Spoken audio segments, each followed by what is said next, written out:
గుర్రం పాపిరెడ్డి జీ5 ఓటీటీలో స్ట్రీమింగ్ అవుతుంది. ఈ సినిమాకి సోషల్ మీడియాలో బాగానే ప్రమోషన్స్ జరిగాయి. ట్రైలర్ చూసిన వాళ్ళందరికీ డార్క్ కామెడీ బాగుంటుంది అనే ఎక్స్పెక్టేషన్స్ ఏర్పడింది.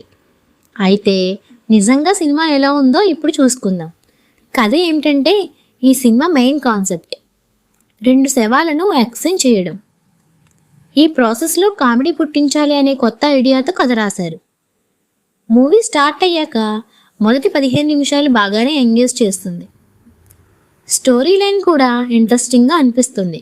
కానీ ఆ తర్వాత నుంచి అసలు సమస్య మొదలైంది.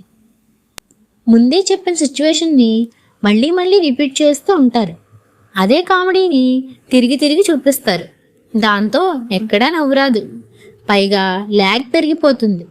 ఒకే జోక్ని పదే పదే చెప్తే ఎవరికైనా నవ్వు వస్తుందా? మీరే చెప్పండి. అదే ఇక్కడ జరిగింది. ప్లస్ పాయింట్ ఏంటంటే, శవాల ఎక్స్చేంజ్ అనే ఐడియా కొత్తగా ఉంది. హీరో పర్ఫార్మెన్స్ ఓకే అనిపిస్తుంది.